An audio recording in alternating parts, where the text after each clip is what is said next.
Hello, welcome to the new Dr. Michael Explains the Water presentation. This is a more detailed explanation of the water presentation that I did on YouTube a while back that seemed to go viral. I've tried diligently to correct any and all mistakes that I made in that, and I'm trying to more accurately represent all the information. However, I need to clearly state that this is my personal opinion based on my personal research. It is not associated or affiliated with any water ionizer company whatsoever. With that said, let's begin.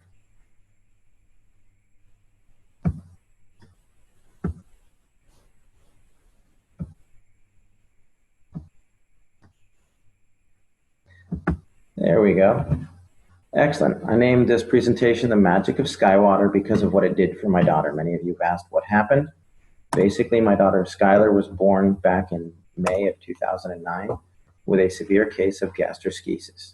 She was literally born inside out. Everything that was supposed to be on the inside was the outside. Stomach, liver, pancreas, spleen, small intestine, large intestine, bladder, and right ovary. She went through a period where the biggest complication was known as acute dehydration syndrome. She spent a year at Scottish Rite. She came home after 2 colostomies and a resection of her bowel. When the dehydration would hit, this would be her mid-afternoon one day, and this was her that evening after she'd been revived at the hospital. Basically, the bowel would shut down, and so I became a hydration expert. I tried every pill, potion, water ionizer you can imagine, and we came through it when someone introduced us to the Enagic ST501. That is Skylar today, and at the time that we tried it, I was actually completely opposed to alkaline ionized water. When it worked, I was a little dumbfounded. So I had to figure out why, and here's what I found. The difference between the healthiest person and the sickest person is broken down into two components. Muscles, ligaments, bones, organs, tissues, etc. These all add up to 28% of the patient. The other 72% of everybody is just water. What I found out, not all water is equal.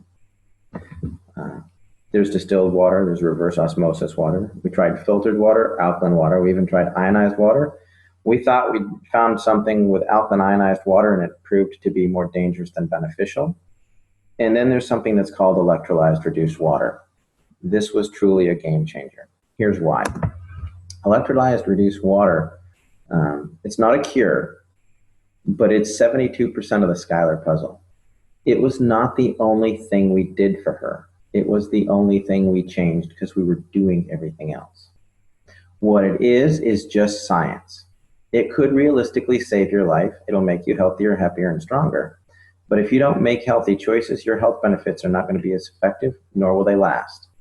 To put it simply, electrolyzed reduced water gives you the best possible 72% of your body to work with. This facilitates nutrition, detox, health, energy, healing by providing some necessary components. Let me explain. If you think of your body as a saltwater aquarium, you've got healthy organisms, filtration, you've got oxygen. If you don't take care of it, that tank gets dirty. Well, what you have to do with the human body is figure out how to clean your fish tank. The way that your body does that is through a process called cellular respiration. This is the way you basically get oxygen and nutrition into a cell, CO2 and toxins out of a cell. The main component for this is known as the aquaporin, which was discovered in 2005. And essentially, it's the high-speed plumbing system for the cells, and it's the fastest way to get the good stuff in and the bad stuff out. Let me give you a brief course on cellular respiration. If you look over here, you'll see that there's a cell. There's some hemoglobin here. There's an aquaporin here. There's a charge. And this represents a cluster of water molecules that are electrostatically stacked together. Well, as your cell compresses, it excretes CO2 and toxins. When it pops open, it brings in oxygen and nutrition. When it collapses, it excretes CO2 and toxins. When it opens back up, it brings in oxygen and nutrition. This is called tensegrity. It's the premise by which an MRI works.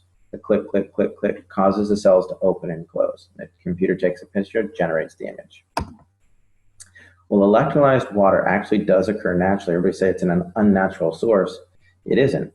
It happens when a lightning strike hits a lake or the ocean or something like that, and the charge on the water in that area lasts usually 3 to 4 days. What it does is it disassociates the water molecule.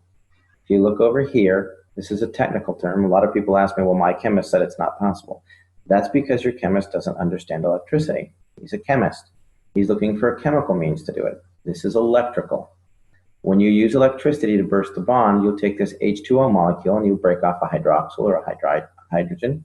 Sometimes you break them both off. What that does is it releases molecular hydrogen, active oxygen, hydroxyl ions, which are a free radical scavenger, in a water that's literally restructured for rapid absorption, thus maximizing nutrition and detoxification.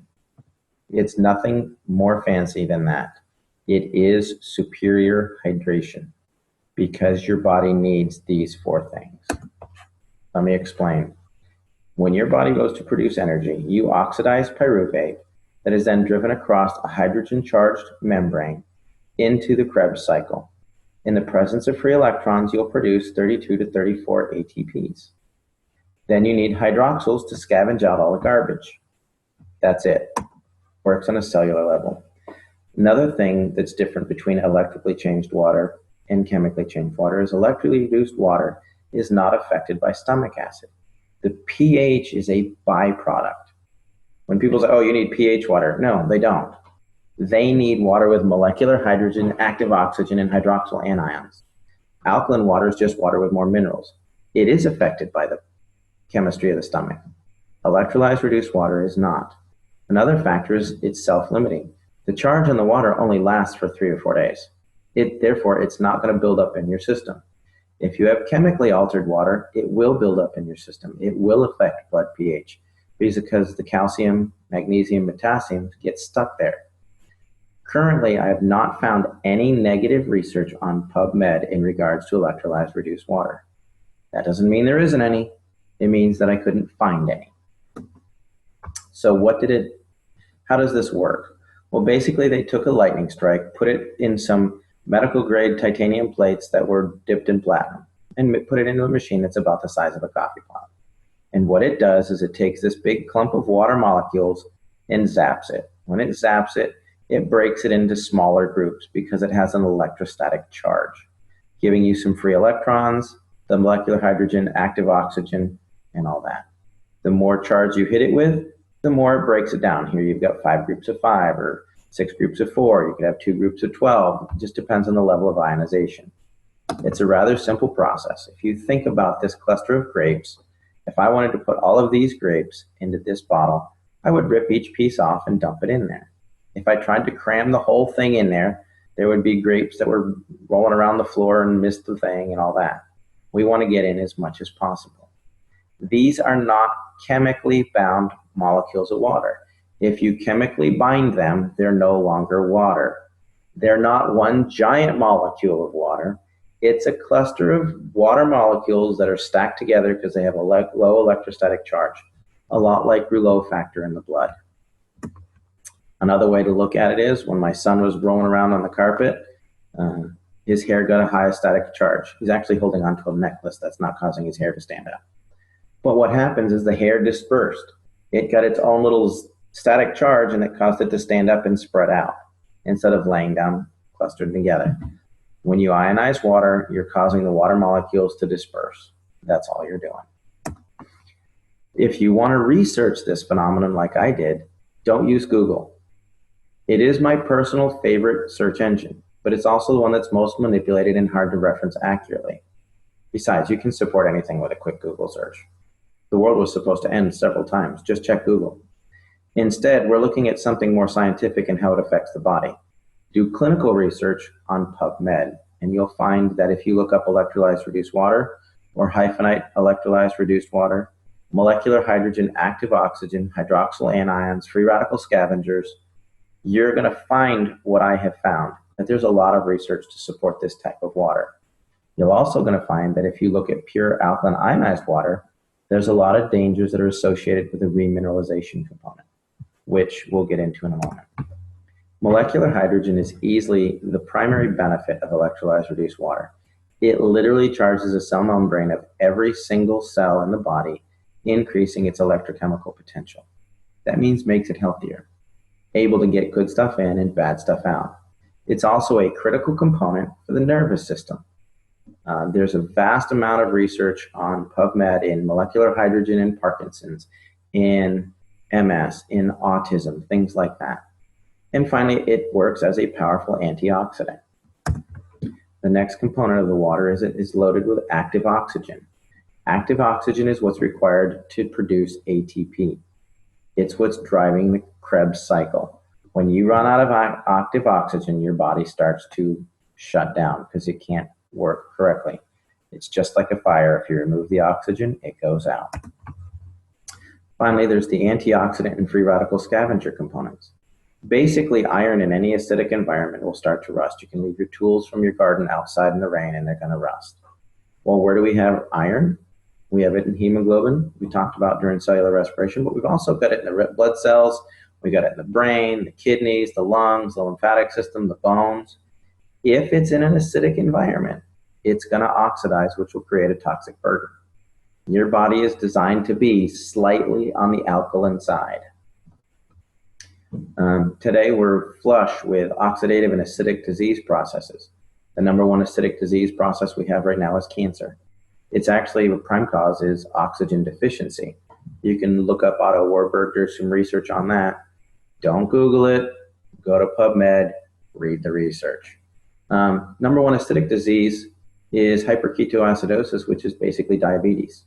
They're now causing autism, diabetes of the brain.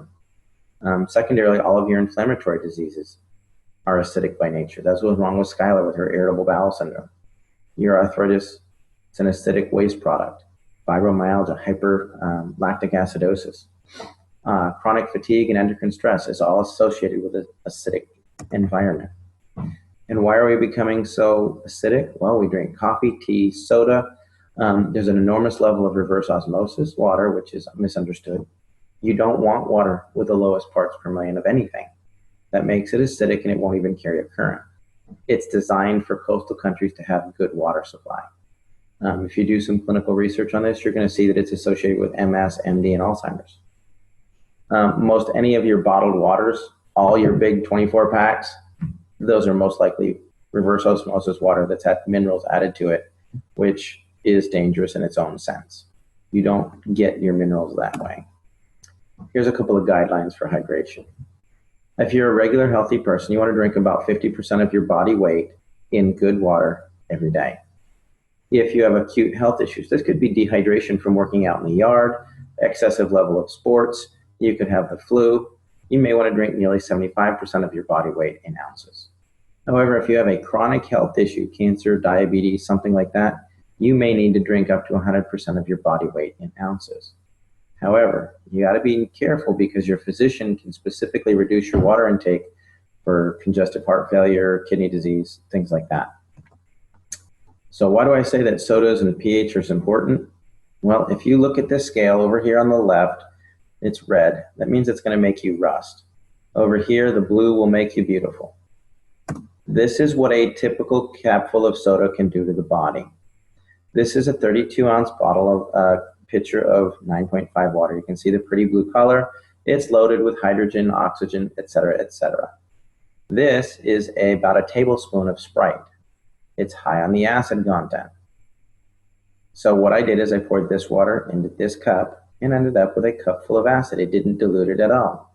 I then took this cup and poured it into 32 ounces. Now, mind you, this is a tablespoon of Sprite, and it destroyed 32 ounces or 2 pounds of water.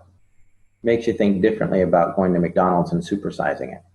You're literally acidifying your system. Yes, lemon juice in your water will do this as well. The reason that lemon water affects the body in an alkaline nature is it causes your pancreas to excrete an 8.8 enzyme to neutralize it. Just as a side note. Other things that we do. This was huge for Skylar. And I didn't realize it was such a big deal because we ate a lot of organic food, but you can use this water to clean your veggies. These are cherub tomatoes that I used to buy and just rip the top off and start eating them. I washed them in the 11.5 water from my SD501, and that is what came off. I was appalled. I was amazed. It tasted like they were fresh garden tomatoes. And when you smell this, it smelled like there was Windex or cleaning agents in that glass. And the reason that that happens is because all of your pesticides are petroleum-based, so they don't wash off.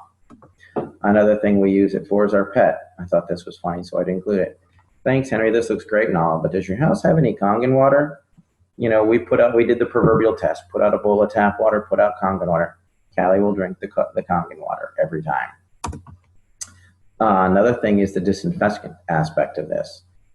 This isn't just 2.5 strong acid. Because it has that solution chamber on the side, which 90% of all water ionizers on the market do not have. This machine produces 2.5 electrolyzed hypochlorous acid. The other machines do not. That is very important. Electrolyzed reduced water has been shown to kill MRSA, Kripke staph, E. coli staph, strep, all of that. Even worked on the C. diff. That was a problem with Skylar. None of the other water ionizers that do not have a specific saline solution can produce hypochlorous acid in an FDA-approved level. And let me explain. In 2009, 2 months before Skylar was born, the FDA approved hypochlorous acid. It's a sterilant. It will kill just about anything. They're now starting to use it in all hospitals all over the world and places like that. A lot of physicians are using it, wound care specialists. We've been heavily involved in that because of the miracles we've seen with it.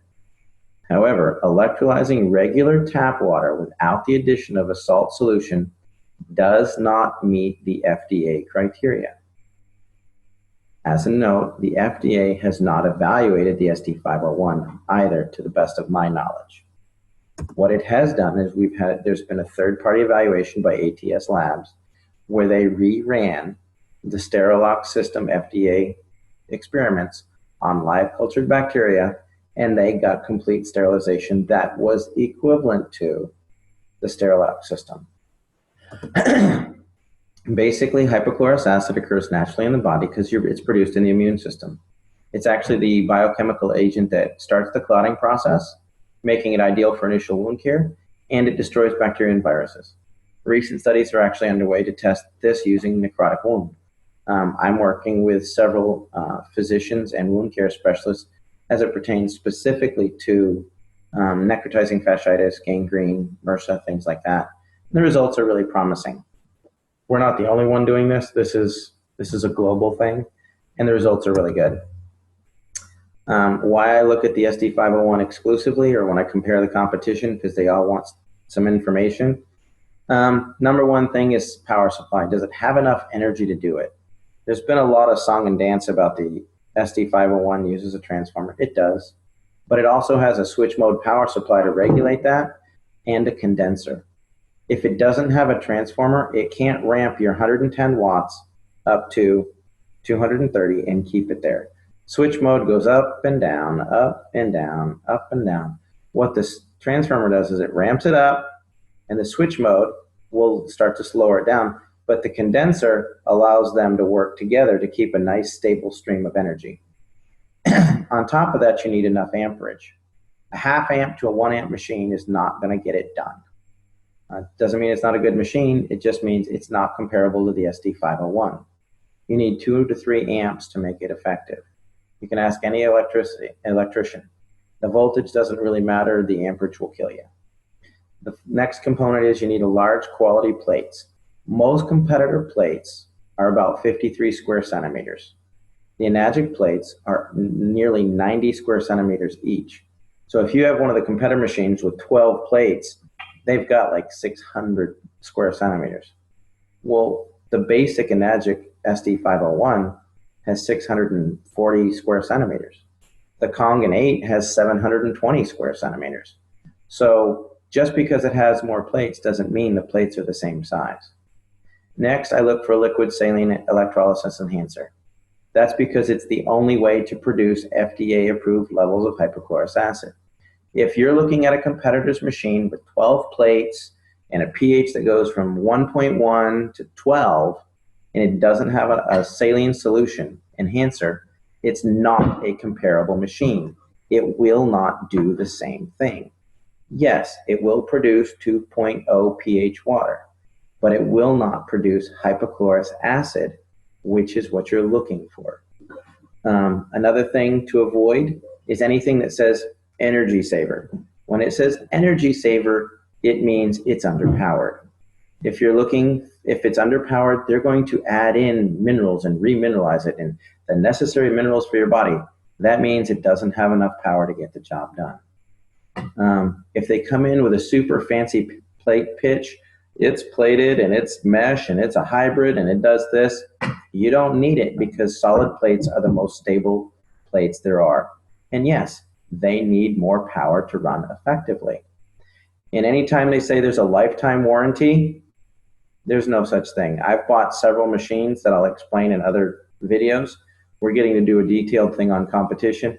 Basically what they'll do is when they start to have problems, they sell off that brand, that machine to a third party and it voids all the warranties. It happened to me twice. The ST501 was about the 9th machine that I used. And I've kept looking because it may not be the best. I research this regularly, and sure enough, it comes out on top every time. I'm just going to hit this. Basically, when you're looking for power factors, it's watts times amperage times surface area. The ST501 has 358,000 PEUs. A typical 110 watt unit with 268 square centimeters of plate, which is a 5-plate machine and a half amp, is only at 14,000 PEUs, or about 4% of the power, so they have to add minerals. Finally, don't own a machine that you can't clean. I see a lot of line about plates, calcium, and auto cleaning. The Enagic ST501 auto cleans itself every 15 minutes. And they have a manual cleaning cartridge that gets rid of not just the calcium on the plates, but the calcium in the lines. It gets rid of the calcium, the mold and the stuff in the lines and the housings. I've taken apart several machines and they're loaded with mold in the housings, the tubing, but the plates look good. Some of the plates erode on some of the competitors, but that's another thing. In fact, most municipal water supplies are getting worse and worse and worse. Enagic is staying abreast of this and realizes that they need to have a dedicated team of technicians that can completely clean your machine. If you can't clean your machine, you're most likely going to be drinking mold. That's my opinion. I could be wrong. But the machines that I've taken apart, I found mold in every one of them. And I took care of them according to manufacturer's standards. Here's a couple of plates. This is the size of the plates on my Royal machine. When it stopped working, this is a Jupiter. They looked scorched. This was the ST501. These are about 6 years old. I had some corrosion here. This was my Microlite. When the company failed to honor the warranty that was lifetime, I took it apart to see what was inside. You can see there's a burn mark here where the plate started to corrode. This is the Jupiter. Actually, if you come back here, you can see this is the mold that I was talking about in the lines and in here. Now these, mind you, were machines that never needed cleaning. These plates don't have any calcium on them. They were accurate. There's no calcium on the plates, but the machine was not clean. There's a reason why everybody compares themselves to the ST501. Basically, it is the industry standard. It's superior maintenance and cleaning. The quality of the plates are unsurpassed. The superiority of the power supply, to the best of my knowledge, it's the only one that uses a transformer and an SMPS and has a condenser. You can literally unplug an ST501 while it's running, and you're going to about another 10 seconds of power out of it. And that's just draining out the condenser that makes sure that the power stays even. It's one of the longest companies in the history of the industry. They have a wider diversity of uses for the water, the types of water it produces. And it's one of the few that actually use an electrolysis solution for hypochlorous acid. If their machine is bragging that they don't use a solution, it doesn't work. You can't use it for sterilization, period. Why I personally feel the ST501 is the best, I tried 8 or more alkaline water ionizers. Bottom line is it worked for Skylar. Within 4 days, 80% of her symptoms had resolved. She had her first solid bowel movement in 10 days. And within 6 months, she was off feeding ports. Was it the water? Yeah, because it was the only thing left to try. Did it cure her? No. We were doing a lot of things. Enzymes, probiotics. She was doing her medications. She was doing protein powders, MCT oils, medium chain triglyceride. She was doing all that. But the water was allowing it to get into the cell and the bad stuff to get out. The short answer is it produces 7 types of highly bioavailable water. It is already endorsed by thousands of hospitals and used thousands of doctors and used in hospitals all over the world. The drinking water it creates has high levels of hydrogen, oxygen, and antioxidants. It can also be used for FDA-level disinfecting, cleaning, food prep, and cosmetics.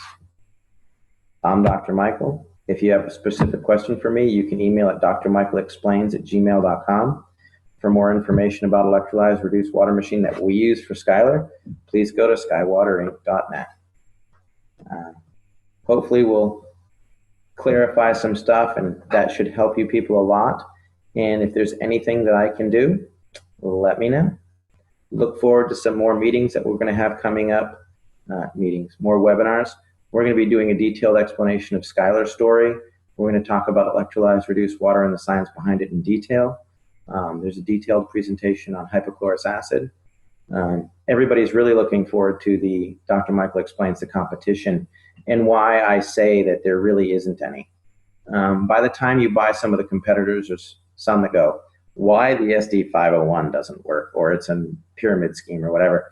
They honestly have no idea what they're comparing. If you look at their machine and spend $3,200 or $2,500 for it, you have to turn around and spend another $3,000 to $5,000 for a hypochlorous acid machine. Then you have apples to apples. You don't get that when they're trying to pitch you on why you don't want the SD501. Bottom line is, it is the best machine that I have found. The only thing that I think may rival that is the Kangen 8, which has 8 plates. I've used it. It's phenomenal. We recommend it a lot. I look forward to having you getting some feedback on this. Have a great day.